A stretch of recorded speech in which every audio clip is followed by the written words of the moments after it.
Les modèles 3D peuvent grandement ajouter à l'impact de vos présentations lorsque vous avez à montrer différentes vues d'un même objet.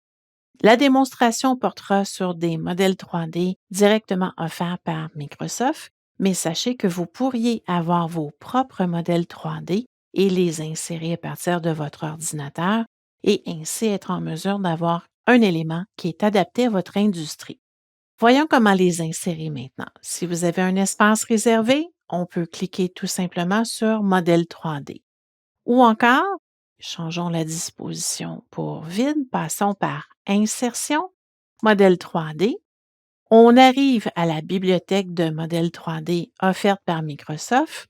Par catégorie, vous pourriez également faire une recherche avec des mots-clés. Allons dans la catégorie Chimie. Je vais utiliser ce premier modèle, Insérer. Lorsqu'il est inséré, ça devient un objet déplaçable et redimensionnable. Il suffit simplement d'utiliser votre souris et de redimensionner avec les poignées qu'on retrouve de chaque côté. Et bien entendu, la rotation est également disponible avec la poignée de rotation. Je vais ajouter un autre modèle 3D parce que vous avez deux types disponibles au niveau de la bibliothèque.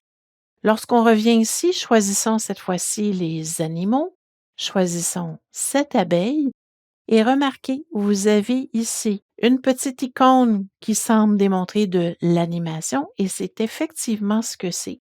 Je vais insérer ce nouveau modèle 3D, le déplacer et déjà, vous avez une différence. Si je sélectionne la molécule, on a la possibilité de modifier son orientation spatiale de cette façon. Clic gauche de la souris et on déplace.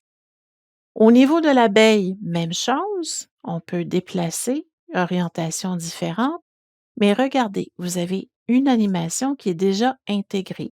Donc, deux types de possibilités à partir des modèles que vous avez directement de PowerPoint. Une fois que c'est fait et que vous avez un des modèles qui est déjà sélectionné, l'onglet contextuel modèle 3D vous permet de modifier les vues. Donc, si je clique, on a déjà plusieurs types de vues qui sont disponibles. Je vais faire la même chose avec la molécule statique. On voit qu'on a une galerie qui nous permet de modifier la vue, en plus d'en faire les rotations. Et vous avez également la possibilité de faire un zoom. Si je clique ce bouton, j'ai maintenant une petite loupe qui me permet de faire une modification en termes de déplacement.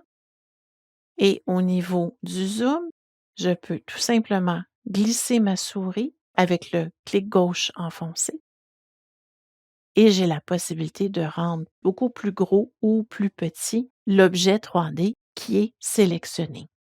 Lorsque vous avez apporté différents changements, vous pouvez rétablir votre modèle au niveau de ce qu'il était à l'origine et de sa taille et vous pouvez retourner dans Modèle 3D pour simplement ajouter un nouveau modèle de votre appareil ou de la bibliothèque fournie par Microsoft.